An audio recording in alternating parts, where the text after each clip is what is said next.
welcome back to the social media derby. Before we get into this week's episode, it's going to be a bit of a short one. Obviously, the season's ended.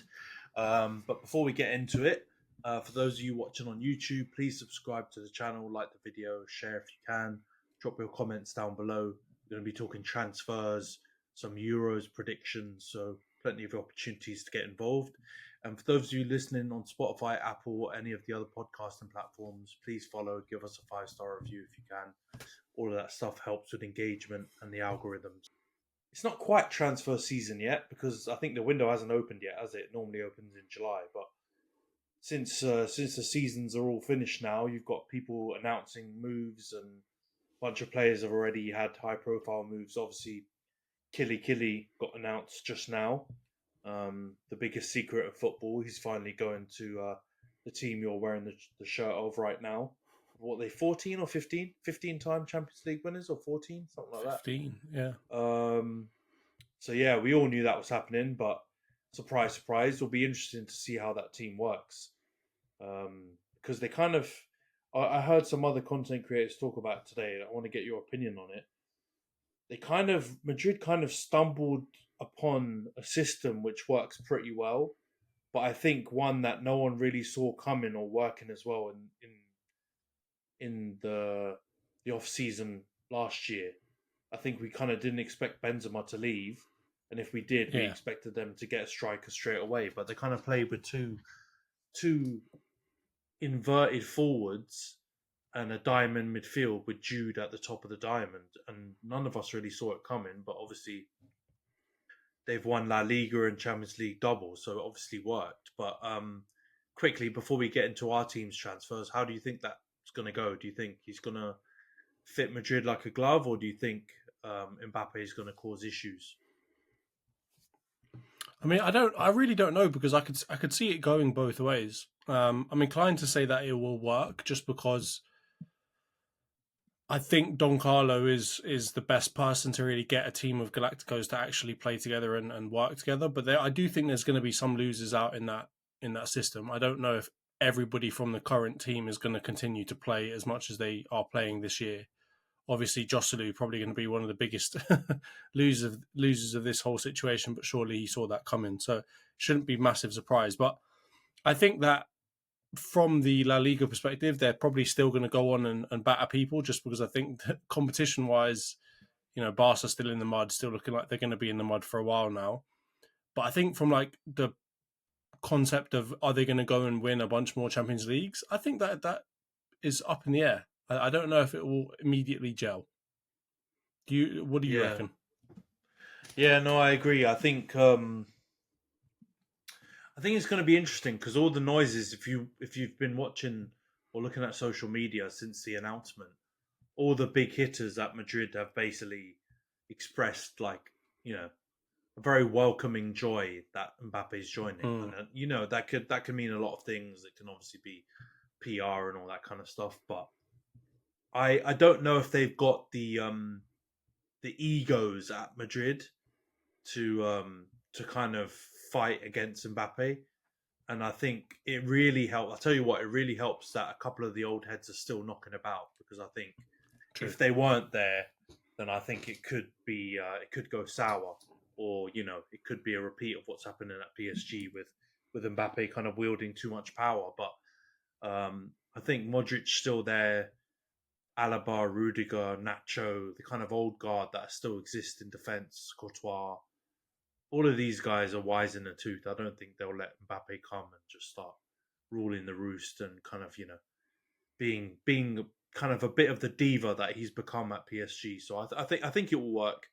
And like you said, they've got the manager, they've got the ownership, they've got the talent in the squad, to be honest, to be able to kind of overcome any issues anyway. So I would lean towards, obviously it can go left, as it has gone left for him at PSG, but I just think this is going to be the moment where his club career comes to fruition. And he kind of does kind of deserve it. He's one of the best players around, if not the best player out right now. So it's kind of weird that he's never achieved anything on a European level. But I think Madrid are a leveler, So I'm pretty sure it's going to work out well.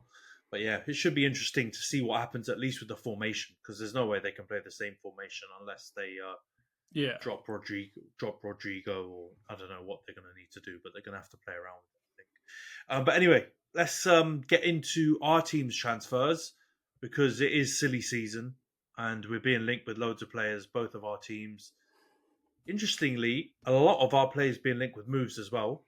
So I think both of our squads are going to probably be in for a bit of a clear out. Hopefully United more than Arsenal, but I'm seeing a lot of rumours about Arsenal transfers as well, players leaving the club. Let's get into you guys first on inbound. It's quite widely reported that you guys are going to be looking to try and get a new striker in the summer. The main player who's been linked over the last week or two has been Benjamin Sesko from RB Leipzig. I think even Fabrizio was saying that basically he's going to decide before the Euros, and Arsenal are the most heavily linked club to him. So what do you make of him?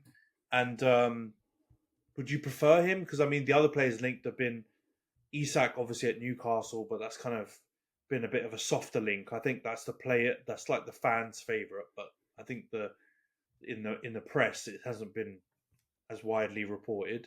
Or the other Swedish striker, Gyökeres at Sporting, who's actually been lighting it up. He used to play for bloody Coventry in the Championship and is now Portuguese league champion. He's the other big striker that's been linked. First of all, like I said, what do you think of Sesko, and would you prefer him over those other names, or who's your preference? So I think from the perspective of like, I watch the Premier League and I know Premier League players better. Obviously, Isak is probably top of my list, but I know the price tag that comes along with him. So from the perspective of wanting my team to have money and to not break FFP rules and pull a City all the time, basically, I don't mind the idea of Sesko. Obviously I've managed to look at some highlights since this whole link, and I know him as an FM baller, which I'm sure is not doing him as much service as I should, or justice as I should, in terms of his actual ability. But he looks like he's got the tools that I really want from a striker, right? And I think the main one I can see from him is he looks like a pretty deadly finisher. And when I say that, I don't mean like a fox in the box kind of 5-yard out finisher. He looks like he's actually got the kind of techers that, for example, Isak has, in terms of being able to really pull off some difficult finishes. So all of that is looking good for me. I think the other thing alongside of it is he's a pretty big guy, but he's not like a wham guy, if that makes sense, right? He looks like he's still 21. He's not overly developed. He's not weighed down. He's not huge. He's not, kind of, if you look at Gyökeres, like he's a bit of a unit already, right? And I can kind of tell from that what his playing style might be. Whereas with Sesko, he still looks a bit Isak-like, right? He looks a bit Bambi on ice, kind of skinny boy. So I think that, to me, is kind of, I'm hoping is going to be that he's more of a tech man and less of a destroyer, which is what I'm really looking for. So I think it's too early to say, but I'm going to go Sesko over Gyökeres. I definitely would prefer a Sesko type player over Gyökeres, but I'm still undecided between Isak and Sesko, and I think it's really going to come down to the fact that I think Newcastle are probably going to be unwilling to sell Isak for a reasonable fee. Yeah, and I mean, I agree with you. It's kind of just a bit of the unknown, even though he's been banded about for a while. Like, we've been linked with him for 2 or 3 seasons, even when he was at Salzburg and all this kind of stuff. So he's been like one of these wonder kids knocking about in transfer rumors with a lot of big clubs. So there's obvious, when a player's banging around like that, and people are talking about and linking him to big clubs, it's generally with reason. He's obviously a bit of a baller. I do think he's got some of the attributes that Isak could have, but he's kind of more like an Isak, I would say, in the kind of Sociedad Dortmund days, where he's still quite raw. I think if you get Isak, you're obviously getting the finished article, and he's prem proven, and you can list out his attributes. You know what he's going to give you. I think Sesko, you're getting, and don't be offended by this, but you're kind of getting a bit of a Højlund type project striker when you get Sesko. He's still, he hasn't played loads of games. He I think he had a big injury at Leipzig, so he kind of only got back in the team back end of the season. Yeah. And they obviously had what's his face, Openda, the Belgian striker, who was doing quite well Lewis for them Openda, in the early part of the season. So it was a bit difficult to get in, but I think he'd be a decent signing for you, man. To be honest, and like you said, money wise, if you got a couple of other positions you want to fill, Sesko's probably economically the most sound option. But I hear you. I think it fits the mold. If you want that kind of tall, gangly, long kind of rangy striker, Sesko and Isak is definitely your best bet. You've also got a couple of other big links one in midfield and one in defence. Interestingly, the midfield one is another Newcastle player who's been, I think, the most linked recently, and that's Bruno G. But I guess you can probably just copy and paste what you said about Isak about Bruno G, to be honest, because I've read rumours that there's £100 million release clause, which is only valid from the back end of May till the end of June. So you've basically got 3 weeks or 4 weeks left to sort the deal out at 100 mil. So that's super pricey. Or the other options being linked is Zubimendi at Real Sociedad, who I think you've been linked with for a couple of seasons now, but never pulled the trigger on. And Youssef Fofana, who's a free from Monaco. Another really good player. Don't know how his contract's about to run out. No one's bought him earlier. He's already been capped by France. Really combative, good midfielder. But like, what do you think about this position? Are you happy with those names? And out of those three, Guimaraes has got to be the one you look at and think you want to get. But I know he's done some foul stuff to Arsenal in the last couple of games. So how do you feel about that link? Do you want him housing on your side now, or do you want to get revenge? I mean, I'd take him, but I'm worried for the amount of money that we'd have to take him for. So I mean, like from my point of view, if I've got to choose between one of the two Newcastle guys to get, I want Isak, and they can keep Bruno G. To be perfectly honest with you. And the reason I say that is because I think Bruno G is a good player. He's obviously been one of their stars, and he obviously fights really hard for them. There's a Brazilian link and all these other things that that make me believe it would work at Arsenal. But I just don't know if quality wise, if that is the position where we need to be spending 100 million, or if it's in the striking position. So that worries me a little bit, to be perfectly honest with you. I was of the belief that we go after kind of a Zubimendi, a Fofana type of transfer for that part of the field, and then leave the big money signing for the striking position. So I don't know. I really am in two minds as to who I want. Like if I can get Bruno G and the striking position is already decided that we're going for Sesko, then fair enough, let's go for Bruno G. But if at the same time I can get Isak and that means I get Zubimendi or Fofana, I'd probably prefer the latter. So it's a difficult one. Yeah, that makes sense. Yeah. No, I hear you. I think logically that makes the most sense. I just think that stylistically it's a bit of a weird one. Because I think you're really looking for more of a holder and a sitter. And Bruno G. Yeah, I don't really need a tech man. Yeah, Bruno G is kind of like a Brazilian Rice in terms of his style of play. He's going to want to go a bit more forward and kind of, he's an engine. I don't know if he's the sitter. So when I look at those other links, I think Zubimendi and Fofana make much more sense because they will happily just sit in that Jorginho/Party role, and they'll fit the role, I think, better. But for some reason, these Bruno G links don't seem to be going away. So there must be some truth in it. I don't know whether or not you'll go for him. I think just 100 million is bonkers. Like, as much as he's a good player and, and everything, it's not anti-Newcastle stuff at all. It's just, I just feel like 100 million is pretty crazy for him. I'll be honest. I get the 120, 100 million for Isak links because he's a bagsman and he's going to score you goals and he could be the difference. But I can't see Bruno G making a difference to your team that Rice made. Yeah. He's 26. It's not as if he's like some young up-and-coming like centre mid. And I don't know if there's as much hype around him as there was around Rice. So it kind of smells a bit weird that they want to try and get 100 million for him. But I think you've got to combine it with the fact that Newcastle aren't looking to get rid of people cheap, right? I think if this was any other that's team, his release clause, isn't it? Exactly. So like if this was any other team, I think he'd be going for 60, 70, 80. But the fact that like he's going for 100 million is ridiculous. Inflation has gone mad. Yeah, I just don't think they'll get it. I don't think you'll go for him at that price, and I can't see another club knocking around that would, to be honest. Um, and I think they're smart inserting a clause like that because then Bruno G still feels like he's able to control his destiny a little bit, but they know then they're not going to get 100 million from anyone. I think it would be absolute. I mean, obviously Rice went for 105, so I could say, I'm not saying he's as good as Declan Rice. I think he's knocking around. He's not English. Similar There's level. no English tax as well. Just remember that. Exactly.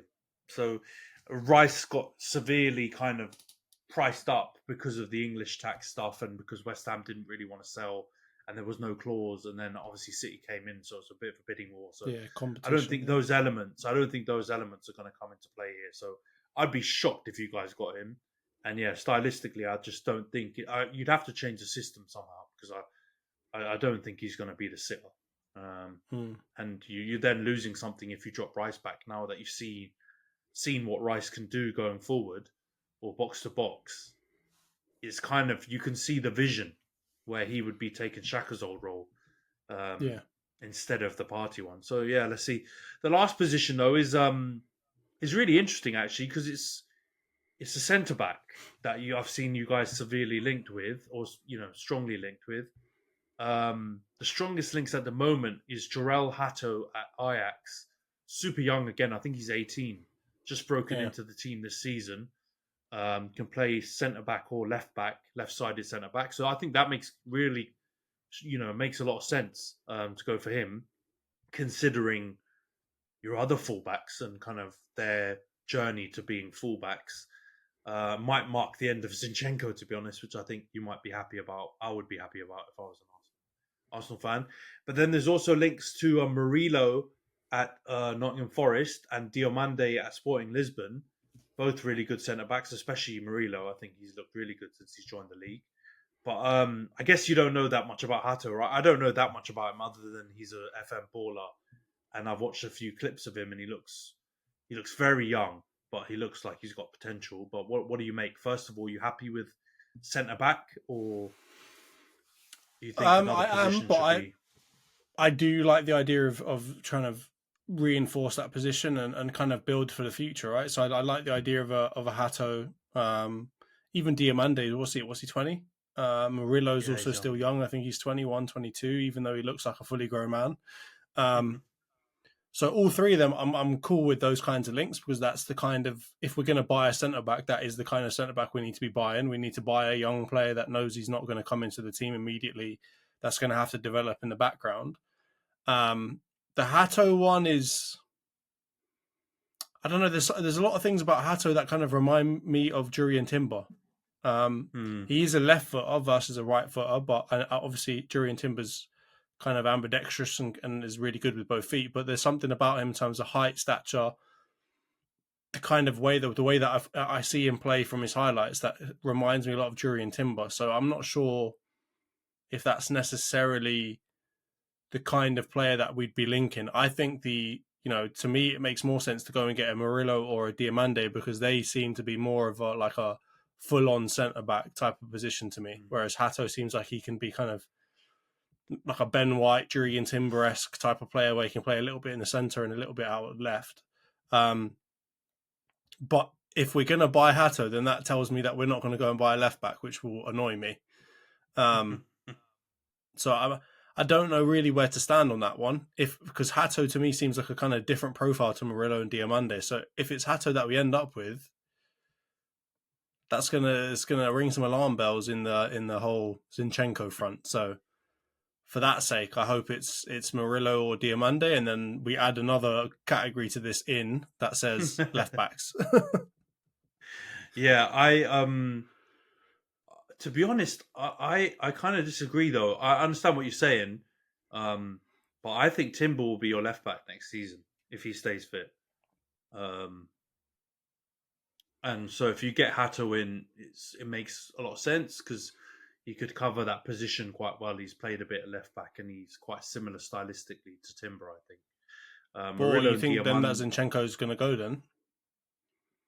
I mean, Because I then we'd think have he just might. two Yeah, at I left think back. Zinchenko will just be sparingly used. I think, and I would sell him if I was you guys, but I don't know if there's a huge market for him, and I don't know if you'll be able to recoup.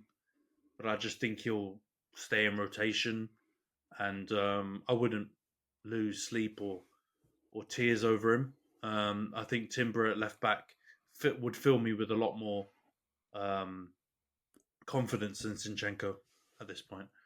Um, and even Tomiyasu at left back would as well, which I think are all more valid options than Zinchenko. And I think Hato comes in and offers a bit of depth in that position, and he can play in that kind of Gabriel backup slot as well. I think so. I just think it's a versatility thing because I don't know how many players you'll get this season, man. In this transfer window, I think you're going to spend big in those other two positions. Even without goings, it's going to be hard to go and get a couple more players in. So I think you might be at 3 players. So I think in that sense, getting Hato makes a lot of sense. And he looks like a good player, man. He looks it's young. He's really young. So you're taking a bit of a gamble, but it's not like Yeah, Ajax churn out rubbish ballers. Unless Antony. you're United, yeah. Unless you're United, everyone else seems to be getting ballers from them. So I'm sure you'll be fine. All right, let's get Yeah. into the outgoings then, because there's quite a few players, but we've whittled them down to 3, which I think we can have a little bit of a chat about. The big ones in the last few days has been around Emil Smith-Rowe going to Fulham. I can't Yeah. really remember what your opinion was on selling or keeping him, but how do you feel about that? I think the quoted fees were like 15, 20 million. Would you be happy with that deal? I can't say I would be happy with that deal, to be honest with you, because I know that he's injury prone, but I think from the quality that he's shown in the Premier League already, I wouldn't say that he's super far off of the quality of other players that have been other English players that have been going around in that position, right? Like from my point of view, he's already had a season in the Premier League where he got more than 10 goals or 10 goal contributions, right? So he's already kind of proven from an output perspective that he's able to do what he needs to do, especially at the time he was not in a very good Arsenal team. So it would kind of sadden me to see him go for that low, like that low of a fee. At the same time, I think I've told you already, right? Like we can't keep having him, Fabio Vieira, all of these dons in the background as kind of like the next Odegaard. And I think if I've got to get rid of one of the two of those based off of age and based off of like injury profile and so on, maybe it is Emil Smith-Rowe that I get rid of. But I don't know. I'm in mixed, kind of mixed feelings about this one because I think Fulham is a good team for him, to be honest with you, because Fulham is a team where I think he can really shine. I think their manager's really good. I think they could get the best out of him. I think he would get regular football in the Premier League where he deserves to play. So it's a hard one for me, but getting rid of him would hurt because he's got his own song. He's been a big fixture of this Arsenal team in terms of just his stature, even though he hasn't played that much for us. So it's a tough one, but I think we at very least got to get more money for him, man. Can't let him go 15, 20 million. Yeah, I hear you. I just think he hasn't played enough. That's probably why I think the fees dropped that Yeah. low. I think I remember Villa were in for him for like 35 million or something a couple of seasons back. Off the back of that 10-goal season that he had. So Yeah. I think it's fair. I mean, I know you would want more money for him because you kind of can see maybe his potential more. But the fact he's barely played and he's been so injury prone, it does kind of make it a bit of a risk for the buying club. So I can see why it would be kind of that kind of range. I think his Yeah. potential's through the roof though, so it could turn out to be a mad bargain, but there is risk involved. I guess the thing with that is it's just kind of a straight shoot, isn't it? Either sell Smith-Rowe or sell Vieira. I think Yeah. I think those are the two. And I know a lot of Arsenal fans, I don't know what you feel about this, would rather sell Vieira because he's basically shown nothing since he's been there, but I I think think that's there harsh. might.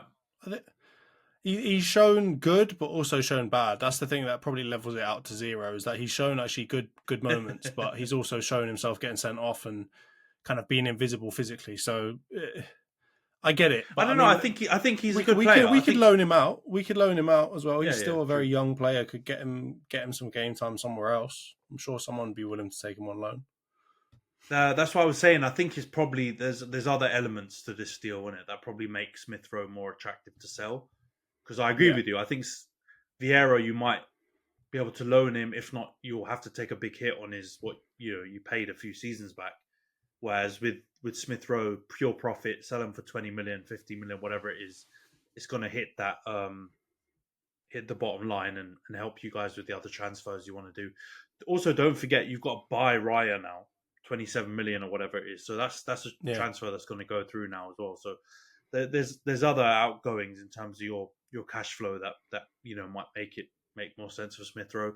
The other two players, we'll combine them quickly, that have been heavily linked with departures. Aaron Ramsdale's been linked with Newcastle. Newcastle, I feel bad for Pope, man. They've been linked with Ramsdale. They've been linked with Trafford. It's quite clear that they are looking for a new goalie now. Pope didn't get a look in at the back end of last season, even when he was back fit.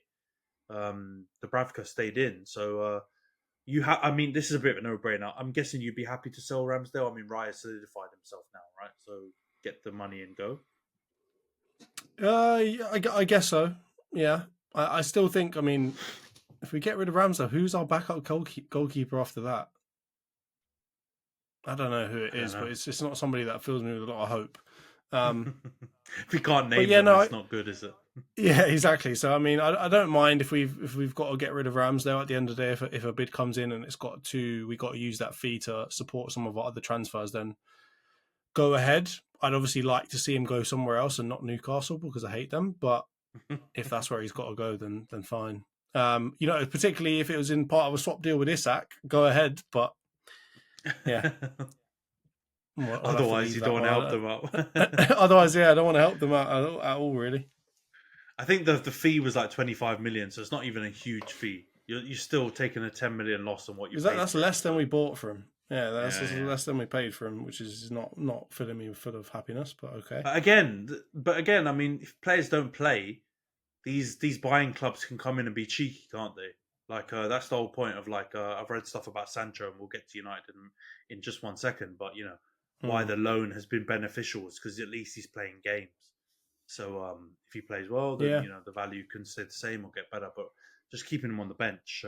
I mean, I haven't even heard about Ramsdale until recently when he was in that bloody Hagrid costume at one of the games supporting one of his mates. So that tells you how top of the mind he is at the moment. Other player, this one makes complete sense. If you're looking to buy a striker, one of your strikers got to go. It's either Nketiah or it's Jesus. It's again looked more likely to be Nketiah. He's been linked with Palace, Fulham, Wolves. Are you happy with that? And would you choose him out of those two? That was so quick. The answer to both those questions is yes, and I don't think I need to talk about it that much because him going out is the best sign I can get that we're going to go and buy a proper striker. And it's a shame because we just gave him quite a long contract a couple of seasons ago, but I guess this was part of the reason why, right? Is that we were trying to get maybe more for him in the transfer market and see if he can really work it out at Arsenal. And it's shown so far that he's obviously a good player, but he's just not been able to kind of bring it together for us. So I'd be happy to see him go to any of those three teams of Crystal Palace, Fulham or Wolves, to be honest with you. I think they are the really good places for him to shine. I think if he goes to Crystal Palace, bloody Glasner will turn him into Henri, for God's sake. Who knows what will happen to him, and we might regret that. So if we're selling him to any of those teams, I want a cheeky little buyback clause in there as well, please. I want to get some Pep-esque football, some Man City type of business behaviours in here, and chuck a little buyback clause in there somewhere, please. Yeah, no, that would make sense. I mean, I don't even think that's worth it. Like, he'll be a good player for that level. He would bang at Palace, I think, but even again, when I say bang, I don't think he'll ever become an Arsenal standard first team striker of the level of some of the other players we're talking about. So he can kind of reach them Mateta levels back end of the season and do really well for them. I think he'd be good at Wolves as well. I don't see the Fulham links just because they've got Muniz, and I think he was unbelievable last season. So he's just going to ride the bench there. But with Wolves and Palace, I think he's got a shot. I mean, with Palace, he's obviously got Mateta there, but I don't think Mateta can keep that up. I think there will be a moment where he'll drop, and I think Nketiah is a better player. So, yeah, I think that makes sense. But no, interesting times. A lot of links for you guys. Let's go on to United then, real quick. Our ins. There's kind of only been 2 players that we've been heavily linked with over the last couple of months, weeks. Within the months, we've been linked with everyone. For the last couple of weeks, the 2 big players that have been linked with is obviously Michael Olise from Palace and Jared Branthwaite from Everton. Both of which I think are very doable deals, by the way. With Olise, I think it's a 60 million release clause that he got entered in his contract when he signed that new one at the end of last season. When he rejected Chelsea. So 60 million is very doable, I think, for us. And then Branthwaite, in normal circumstances, I think I saw stuff about 80 million and all this kind of stuff, which is obviously crazy, but, English tax, etc. But Everton have their deal to sell the club that they needed for their PSR rules fell through. And the deadline's passed, so they desperately need money now. So I've seen talk of like a cut price deal at 40 million or 50 million, which I think is very doable for him. So I think 2 really doable deals, 2 players that have been, I say Prem proven. Brathwaite's only got 1 season, right? But they've played in the league. They've shown they can do fairly well in the league. In Elise's case, he's obviously one of the brightest young stars. We've obviously got competition for both of them. I think Chelsea are in for Olise again. Brathwaite. I've seen soft links to you guys. I've seen obviously links to City, a few other clubs involved. So we'll have competition for them. But in my personal opinion, I would love for us to sign both of those players. I'm kind of more focused on the centre back area because we do have Diallo at right wing, who I really like. But I don't think Olise coming in would, I still think they'd fight for the position together. And Diallo can also come inside and play as 10 and stuff like that. I don't think that would write him off. But I'm focused more on the centre backs just because we've obviously lost Varane. We're going to probably lose Evans, which I never thought I'd ever say as a negative. But we might lose Maguire. There's talks of Lindelof leaving, so we basically hardly got any defenders left. So I'm really keen on us getting a couple of defenders through the door ASAP, and I like Branthwaite. But I'll start with him. There's been other links to Todibo. There's been Lenny Yoro. But I think with the Euro one, that's pie in the sky. He's probably going to go to Madrid. I've seen all the links with him to Madrid, and let's be honest, they've won a Champions League last weekend. We are not even in the Champions League. So if he has a choice, I'm sure he'll choose to go there. Todibo, it seems like a very realistic one. He plays at Nice, which obviously are owned by Ineos as well. He's said that he's very interested in coming to United in the Premier League. So I think that's a good option. What do you think in terms of the centre-back options? Do you think we're right going after Branthwaite, or do you think Todibo, Yoro, someone else is a better shout? I think you need to go for all 3 of them. With the number of people that are leaving you, I think you're going to need a lot of them because outside of Lisandro Martinez, who are you going to have to play that position outside of him, right? If Maguire goes, if Lindelof goes, if Johnny Evans goes, if Rafael Varane goes, you are looking very light in that position. So I think you should have interest and have feelers out for all 3. I think Branthwaite would be your top option for starting because I think he's Prem proven in the fact that he's actually played enough games in it. He's been part of actually a really good defence, despite the fact that Everton generally stink. The best part of them is their centre-back kind of centre position in the defence. So I think he's probably the one that you'd want to start. But Todibo alongside of him and maybe a Euro as kind of a young option, all interesting. As you said, though, I think Lenny Euro is probably going to go to Real Madrid now. I don't think people can stave off that call anymore, especially with the fact that they've got Killy now as well. That is the real Galacticos of the world again. So I don't know if there's anyone that can turn that phone call down anymore, to be honest with you. But yeah, I think you should be in for all 3 of them. I think if you can get Branthwaite for 40, 50 million is an absolute steal, considering the fact he's English and he's a centre-back. Which is, I would imagine, would be up there with one of the most expensive positions that you can buy right now. So I think that would be a steal. And if you can get him and stave off competition from Chelsea or Arsenal or whoever else is in for him, you should count yourselves very kind of fortunate, I guess, because for that price, I can imagine a lot of teams being interested in him. Yeah, no, I like Branthwaite. he obviously had a slightly dodgy moment with Haaland at one time, which I'm sure he'll want to correct if he does come and play for us and go against City. But no, I agree But with you. even just imagine how mad that sentence is. Like he had a hard moment against arguably the best striker in our league. Like it's not even exactly. to me. It's not even like fair enough. But you know what? Those, what's mad about that is he pocketed him for the rest of that game, and he had exactly. One stinky moment, which was bloody memed all over the shop where he's scrambling. But other than that, he pocketed him. So no, I'm a big fan of Branthwaite. I love him to come. I kind of agree with you. We probably need 2 centre backs though. Although I would say I don't think Maguire's going to leave. I think the way he's turned things around, and I think the fact that he just doesn't want to leave. So we can't force him out. He's got a couple of years left on his deal. If he does leave, he'll probably leave for free. To be honest, I don't think he'll leave. So I think we will go into the season with Maguire, Martinez, and Kambwala as the leftover defenders from this season. Kambwala. No, I like him. I like him. He's a good player. Yeah, he looks like a good youngster, man, and I think he's got the right attributes to at least form part of our squad. And I wouldn't rule him out to be a first team player at some point as well. But I think those 3 will go into it. So I think the Euro one's probably, like you said, pie in the sky. But I can see us getting either Branthwaite to Debo or maybe another left field defender, and who knows, maybe another one. But I think it will just be one. And on the right wing, Olise, sorry. I mean, there's been links with Cunha from Wolves, Kudus from West Ham. To be honest, I don't see those happening at all. It's quite obvious that they've zoned in on Olise, and that's the one they want. We've been linked with him for like 3 or 4 months. There's been all these talks, all these rumours going around. Every big super agent transfer guru has been talking about it. It's quite clearly going to be a shootout between us and Chelsea, and he's going to decide who he wants to go to. What do you think about that signing? Do you think he'll be...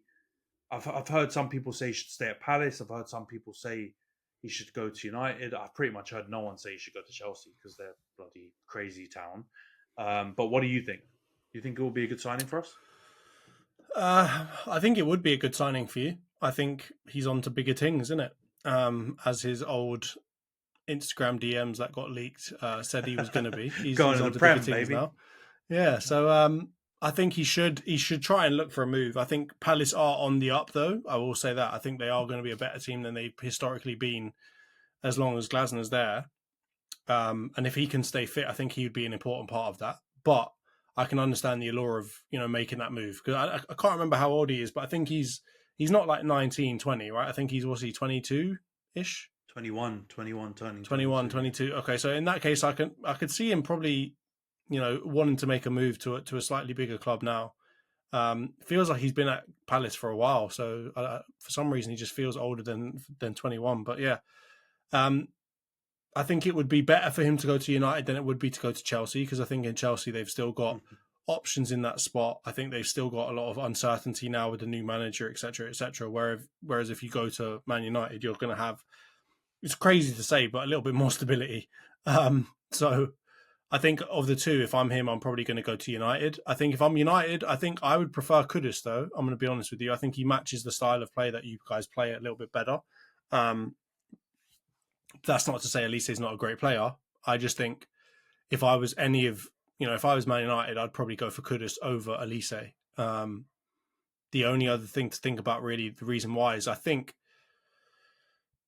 Kudus is probably a slightly more complete player at this point.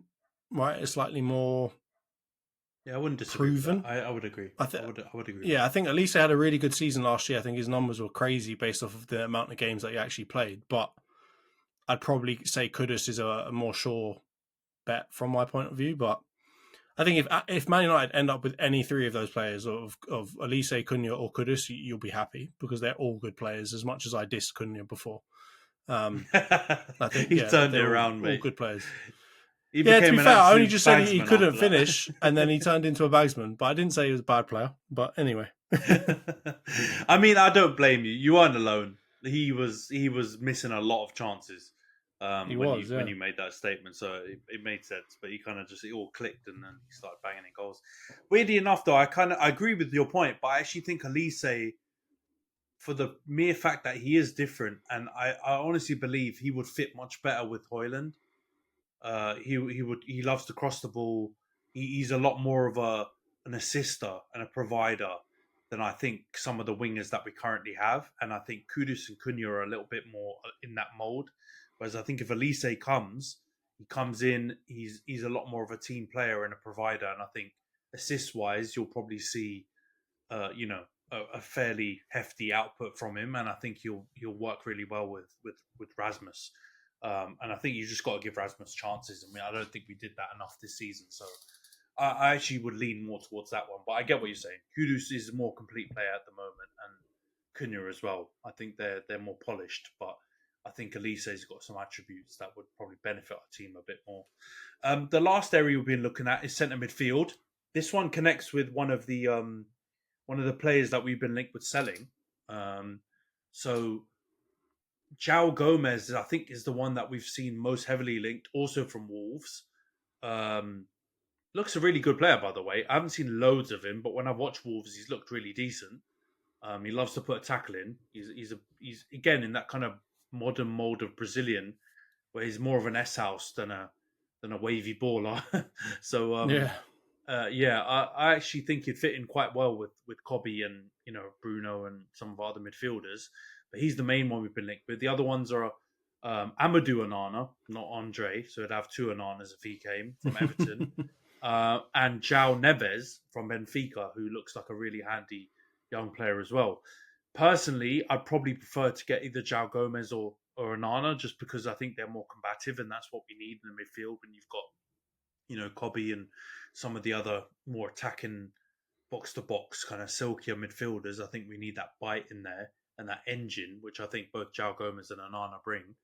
And I'd probably just about lean towards João Gomez, because I think he's also a good passer, and I think he's a bit more complete than Onana. But what do you think? Do you like the sound of any of those players, or do you think we should be looking for someone else in midfield? Personally, I'll just say before I ask you that, I really like Edison at Atalanta, but I haven't seen many links with him. But what do you think?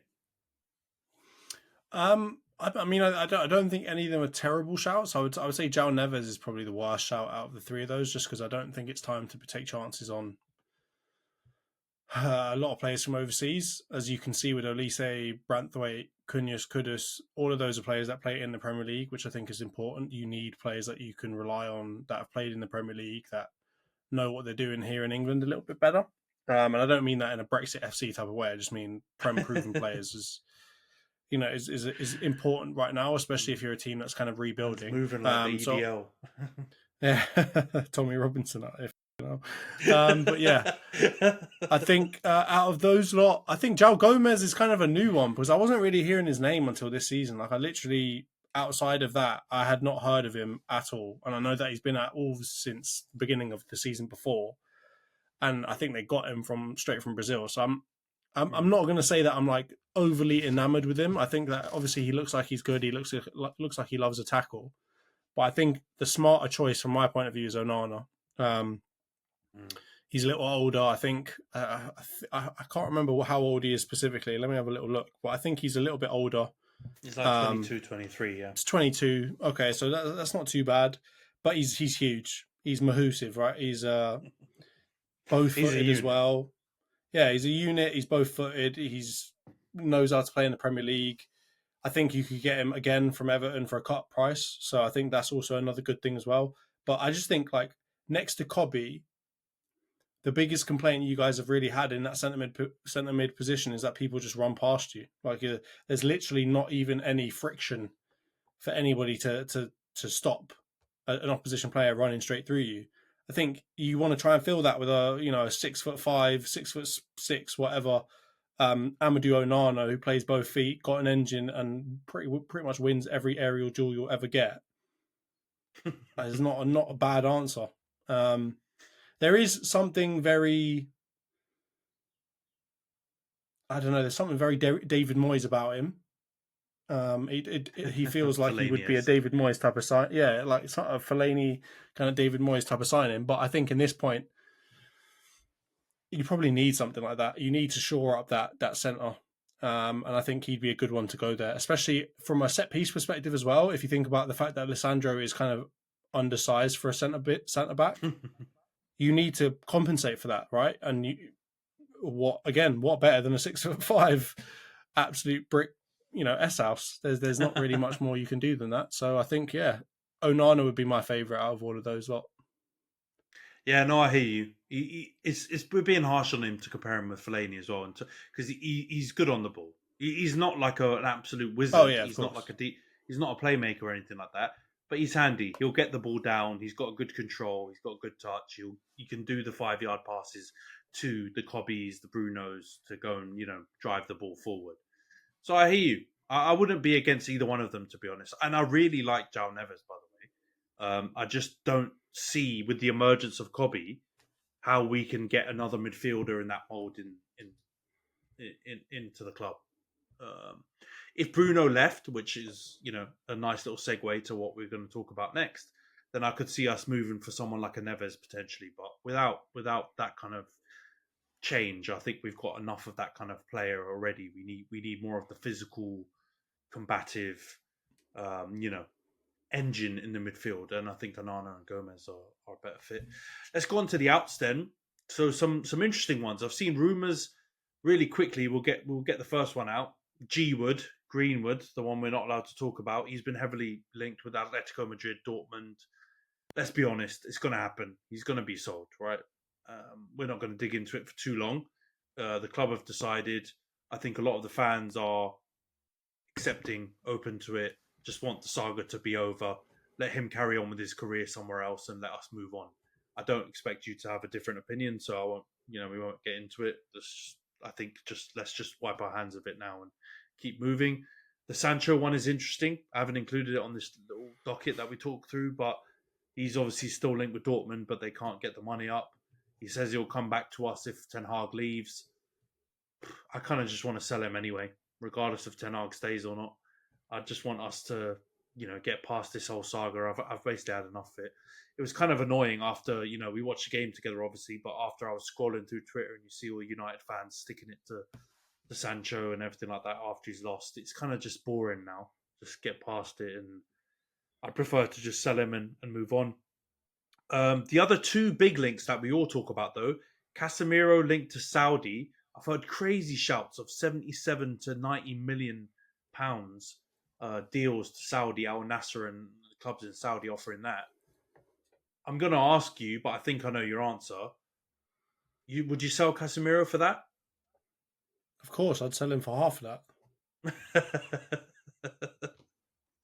You're not going to get much more use out of him, right? Unless you figure out another way for him to play or another position for him to play in where he basically doesn't need to offer any defensive work at all.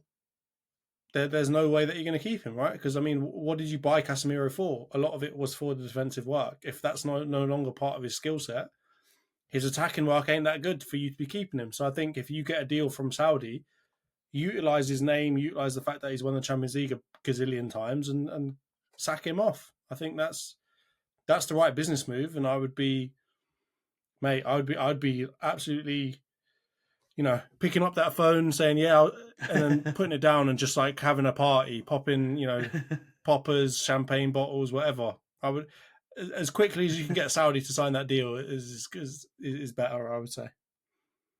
Straight into DocuSign after the call puts down. Exactly, I'm sending out that Adobe documents as soon as physically possible.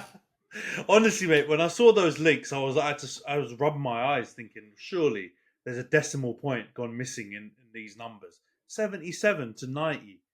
Like I said, like you said, I'd take a third of that. Like I'd literally just get them off the books. If you can fleece some team, abroad for way more than we paid for him and get his huge wage off the wage bill, honestly, it'll be one of the best deals we've done in decades. Honestly, going back to Sir Alex Ferguson days. So I no hesitation. I think the time has come, and I think he will leave. I don't know if the prices seem outlandish, but I think he will leave. It's like the Varane deal. I was having a chat in one of these United fan groups that I'm in on WhatsApp that I normally use to try and get tickets and stuff. And, having a bit of back and forth with a couple of guys on there talking about Varane. I'll be honest, I didn't want Varane to leave. He's left. What the reasons are, I don't know. Logically, it seems like they've tried to get him off the wage bill because he was on a huge wage packet. Also, I've heard this stuff that Ratcliffe has come out and said about Casemiro and the Varane deals, saying that they were his least favourite deals and the ones that he, criticised publicly for being bad deals, spending huge amounts of money, transfer fees and wages on older players. And that's not the approach he wants United to have going forward. So I'm not at all shocked to see firstly Varane leave and then now Casemiro link them with a move away. I think it's almost certain that he's going to try and flog those players if he didn't like the deals in the first place. I think that deal's going to happen. Who knows what the fee will be? I'm praying for that amount that I quoted just now, though. That would be beautiful. The other player linked, this one makes me slightly sad. Wouldn't make Nash, your good mate, sad, though, to hear, is Bruno Fernandes linked to Bayern Munich and Saudi. And Fabrizio Romano came out saying his agent's been speaking to top clubs and they're waiting to see what's happening with Ten Hag and the project before they decide. I'll get my opinion out on this first. I don't want us to sell Bruno, especially not now. I wouldn't agree with giving him a huge, long bumper contract, but I don't agree with selling him right now. He's our only creative outlet. We've got a very young team around him, especially if we sell Casemiro, we've let go of Varane, and we let go of all these other players. We need him to stay. So I would do everything I could to keep him, bar giving him like a 5-year deal.